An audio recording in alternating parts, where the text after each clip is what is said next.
From the studios of Farm Journal Broadcast, this is AgDay.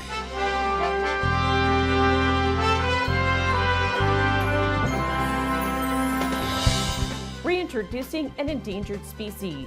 You don't manage things one species at a time. The impact gray wolves are having on one Colorado rancher. After a year of drought, can Texas cotton growers battle back? But right now, and like always, in West Texas, cotton is king. We head to the largest cotton patch in the U.S. as a new day brings new concerns about the spread of avian flu and its impact on the dairy industry. The latest developments right now on AgDay. AgDay, presented by Pioneer. What's next happens when blood, sweat, and tears meet rain, wind, and sun. Pioneer. What's next happens here. Good morning, I'm Michelle Rook. Clinton is on assignment. Cattle markets in recovery mode after a dramatic drop on Monday, fueled by the news of the first human case of avian flu tied to infected dairy cattle. Here's the latest on what we know. Texas health officials say the human case was identified in a person who had direct exposure to dairy cattle with the illness. They say the patient experienced only some eye inflammation, which was treated with an antiviral drug. The CDC says the case does not change the risk to the general public, which still remains low. Meanwhile, APHIS now says it has detected HPAI in 7 dairy herds in Texas, 2 in Kansas, 1 in Michigan, and 1 in New Mexico. Texas also confirming the nation's largest egg producer, Cal-Maine Foods in Farwell, will have to depopulate 1.6 million hens after a positive test for HPAI. That's about 3.6% of the company's total flock. And Nebraska has become the first state to issue rules about the movement of dairy cattle in an effort to stop the spread of HPAI, prohibiting all breeding female dairy cattle from entering the state without a permit issued by the Nebraska Department of Agriculture. And while the live and feeder cattle futures have been volatile in reaction to the avian flu news, the milk market itself has had a more muted response. One market expert told me with the talk of reduced milk production in dairy cows from the illness, you might expect the milk market to rally. Yet the cash market has not reacted, and the Class 3 milk futures have seen only a slight decline. However, the reaction has been somewhat subdued, with people being reassured pasteurization will kill the virus. I mean, really, since this was confirmed to have the bird flu in dairy cattle, we've really, on some of the closer months, we've dropped, between 40 and 60 cents a hundredweight, with some of the early contracts making new contract lows. So it really hasn't had much of an impact at all on as far as our milk price is concerned. Schmal says the milk market already saw a steep sell-off prior to the announcement of HPAI due to weaker demand, losing over $2 per hundredweight from late February into mid-March. USDA expects more than 10 million acres of cotton to be planted this year, up 4% from last year, and planting is already progressing in key states, with 3% of the crop in the ground as of Monday. Farm Journal's Tyne Morgan is in Texas, where 5% of the crop is planted. Well, Michelle, all of that planting is happening in South Texas, not here around Lubbock, Texas. They don't start planting cotton here until around May. But where I am standing, I am in the largest cotton patch in the U.S. And after such a devastating year of drought in 2023, as you can see behind me, this green, these are glimpses of hope for cotton farmers this year. Compared to the last 2 years, we're a little bit ahead of where we were this time of year as far as winter moisture. Rex Kennedy farms around 10,000 acres with his brother-in-law. 8,000 of that is dry land. And last year, they didn't have a dry land crop at all. But this year, the moisture situation is better. But El Nino typically brings bouts of snow for farmers here. This year, they didn't catch any of that. But January was a little bit above average. March has been above average. But, you're talking about on our farms, what we've averaged is about 6 to 8 tenths. Now that's above average, but it's certainly not as much as we'd like. Still, in this area, cotton is the core crop, and Kennedy says they are growing slightly more cotton in 2024. In my operation, I have all cotton equipment, so I'm not really set up for grains. Now, if the prices were to be dramatically different, with cotton hovering around 80 cents, yes, I would look for something different. But right now, and like always, in West Texas, cotton is king. But looking at the state as a whole, last week's prospective plantings report showed a slight decline in cotton acres for 2024 across the state. I don't think anybody's surprised about the number of cotton acres. I think what has happened over time is, in our area or in the South, the corn-cotton ratio has trended in favor of cotton most of the winter and into the spring. So everybody was anticipating a few more acres, I think, being planted. I don't know, the 10.7 million all acres by USDA. Maybe it's an underestimate, but not by much. And Michelle, cotton is really a high input crop. And with the increase in input prices for producers, Hudson tells me the break even for cotton farmers today is around 82 cents. December cotton futures, those are hovering around 84 cents. So as you can see, barely break even levels, another concern for cotton farmers here in West Texas. Reporting from Lubbock for AgDay, I'm Tyne Morgan. A storm that brought severe weather to the Ohio Valley and heavy snow to the upper Great Lakes is now pushing farther east. Meteorologist Matt Engelbrecht has more. I keep using that phrase, an active pattern, something that we were seeing in the jet stream last week for this week. And it's a combination of severe weather and snow. And we always talk when it comes to severe weather, the battleground between the warm, moist air and the cold, dry air. A picture like this shows you exactly how those ingredients come together. Right along that dividing line is where more severe weather, or at least soaking rainfall, will be possible Wednesday morning into Wednesday afternoon. This moves off to the east and to the northeast. On the other side of this counterclockwise rotating low pressure system, you got some colder air and snowfall into parts of northern Illinois as well as into Wisconsin. Now, as we go through our Wednesday afternoon, this is a stacked system, a low at the surface and a trough up at the upper part of the atmosphere. So that is going to allow it to dig in and stick around all day Wednesday and Thursday into parts of the Midwest. And check out this amazing scene captured at Glacier Bay National Park and Preserve. The Northern Lights putting on a once-in-a-lifetime show. Just spectacular with all those greens and even some reds painting the sky. I'll have more in your forecast coming up. President Biden and Chinese President Xi on Tuesday holding their first conversation since their November summit. It's reported the two discussed Taiwan, artificial intelligence, and security issues during a phone call. The White House described the call as, quote, candid and constructive. Xi told President Biden the two countries should adhere to the bottom line of no clash, no confrontation as one of the principles for this year. The call lasted nearly 2 hours. A temporary channel is now open at the site of the Baltimore Bridge collapse. A tugboat pushing a barge with jet fuel for the Defense Department was the first vessel to cross the alternative channel. Officials are also moving forward on creating a southwest channel for deeper draft vessels. Some barges and tugs have been stuck in the Port of Baltimore since the collapse of the Key Bridge are also scheduled to pass through the channel. The port handles more cars and farm equipment than any other U.S. facility. Grains see more pressure on Tuesday while cattle try to recover. I'll have analysis and markets now coming up. And later, many ranchers see the reintroduction of gray wolves as a threat to their livestock. Hear from one producer and the steps he's taken to protect his herd in the country.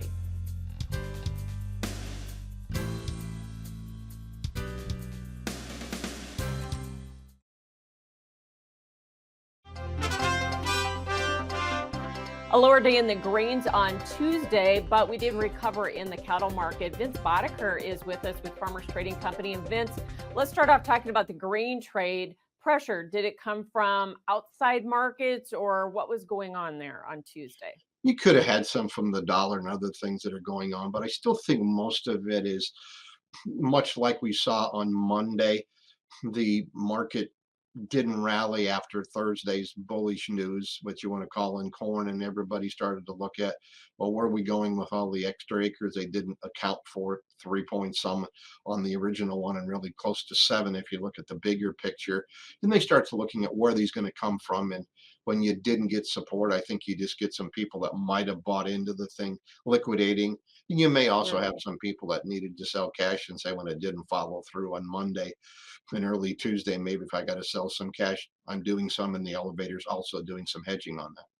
Weather also felt like it was a little bit of a factor with some rains in some areas. You got better wheat conditions than you did a year ago as well. Yeah, probably the best wheat conditions you've seen in the last 4 years.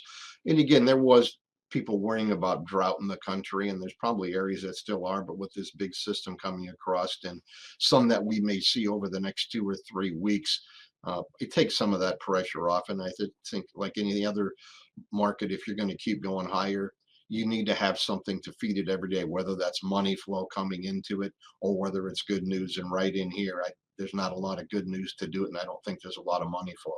And the cattle market recovered a day after the HPAI news in humans. Do you think we can continue to recover? What do you expect? I think you're going to be really choppy and find similar days probably the rest of this week as we saw today. You started out lower to see if there was some buyers, and it took a while and had a nice rally. Then they sold off the unchanged in those feeders and on the minus sides and fats, and then you had buyers again. You got to build confidence back in this market. What kind of a recovery can we get in it? Can we get to where we were last week? I think it's a possibility, but even getting back to earlier this week, not a bad thing. I think we all have to keep in mind that even though there's lots of bullish things in the cattle market, weights are still picking up. Thanks for joining us. Vince Boder, Farmers Trading Company. We'll have more AgDay coming up.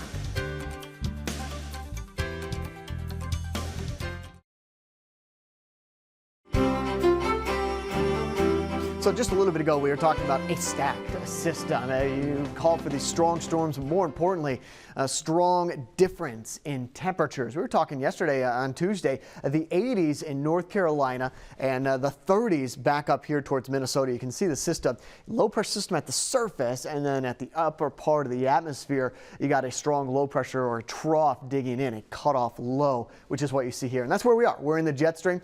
So this is our Wednesday and also into our Thursday. This is going to slowly move out. Now there is kind of that dividing line between the warm and cold air masses, but as we get into next Tuesday, Monday, next Sunday, Monday, and Tuesday, things start to even out and we get a little bit more zonal. So we have one more low pressure system or trough developing going into the weekend, and then by Tuesday and Wednesday of next week, kind of zonal flow with possibility of this ridge developing and strengthening up here towards the north. And what that's going to do is eject this energy out here to the north. But already starting to see kind of the more late springtime pattern showing up next Tuesday, Wednesday, and Thursday, which is going to be warmer than average conditions and drier weather on the way.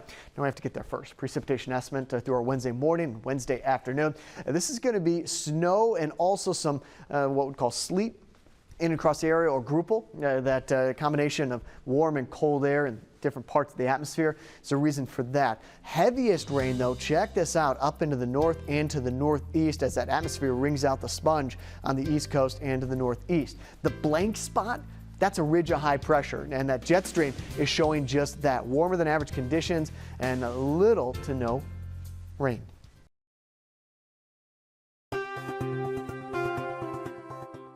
A new quarterly hogs and pigs report from USDA shows increased productivity and more pigs per litter. The inventory as of March 1st for all hogs and pigs was 74.6 million head. That's up 1% from last year, but down 2% from December. The average pigs saved per litter was 11.53 pigs for December through February. That's up almost 5% from last year, which is a much higher jump than most analysts expected. Pigs per litter are escalating, and the farmers are doing a good job with that. So we're seeing potentially more hogs available. We saw that a little bit, like you said, a little bearish in the report, but the market absorbed that rather quickly. Part of it maybe have been factored in. The other part is we've been seeing some nice, strong cash prices over the last couple of weeks. And we're seeing some good export interest. The total number of hogs under contract owned by operators with over 5,000 head but raised by contractors accounted for 52% of the total U.S. hog inventory. That's up 1% from 2023.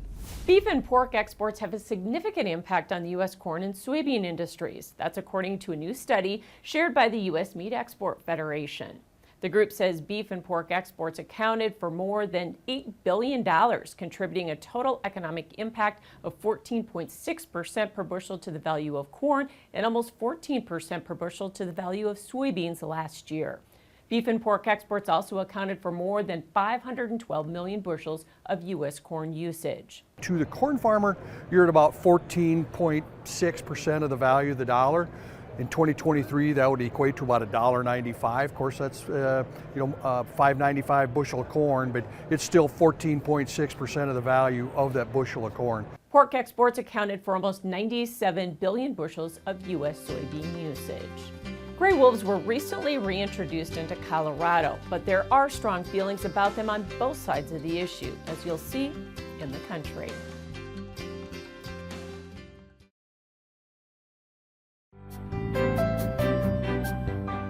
Gray wolves are once again roaming the Colorado Rockies after the species was reintroduced to the wilderness. But as Lacey Kaffenoff reports, some ranchers are worried about the potential impact to their livestock and livelihoods. You're not using this to hunt wolves? No. It's just like a firecracker, a big firecracker. Humans adapting with wolves is going to be the biggest obstacle that we're going to be dealing with. After being nearly eradicated from Colorado about 80 years ago, wolves are officially back in the state. Thanks to the first ever voter-mandated reintroduction of endangered wolves in U.S. history, these wolves, captured in Oregon, were set free in Colorado's wilderness last December. You are hungry. I never thought I'd be able to get so close to a wolf. She's a very special ambassador. Kelly Murphy, the animal care supervisor at the Colorado Wolf and Wildlife Center, is one of the advocates who's helped bring wolves back to the state. Obviously, this is not an interaction we'd ever have in the wild. Right, absolutely. If you see a wolf in the wild, our advice is to take a picture and consider yourself lucky because it's probably never going to happen again. Some 2 million gray wolves once roamed freely throughout North America. But when European settlers arrived, they brought their old world myths and hatred of wolves with them. By the 1940s, wolves were nearly wiped out. There's so many myths and misconceptions that are surrounding wolves. Sometimes it's difficult to understand that they're not exactly true.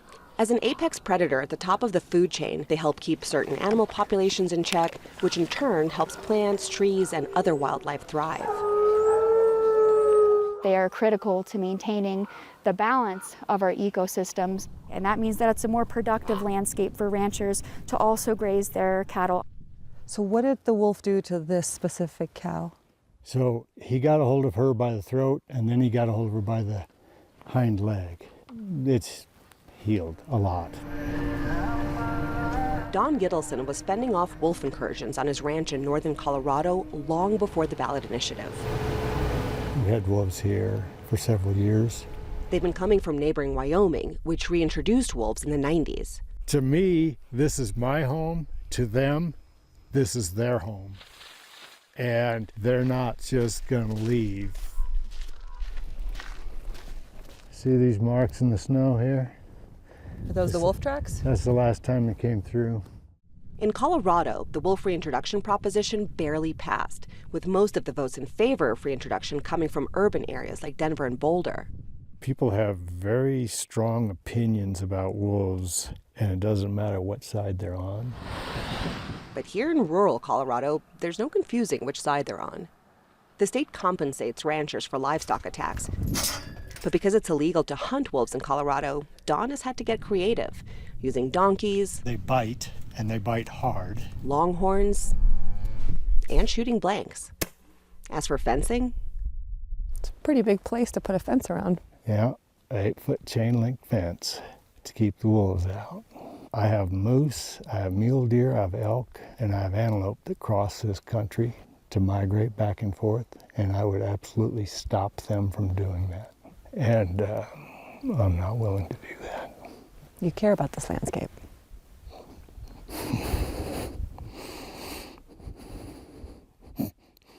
Mm-hmm. So you don't manage things one species at a time. We don't want to just leave it to the ranchers to deal with that on their own. There are a lot of organizations and NGOs that are willing to help implement those non-lethal measures, because at the end of the day, ranchers and wolf advocates want the same thing. We all want clean air, clean spaces, and a healthy environment and ecosystem, and I think that wolves are a very key element into making that happen. Lacey Kaffenoff reporting. That's all the time we have for this morning. Thanks for watching. For all of us at AgDay, I'm Michelle Rook. Have yourself a great day.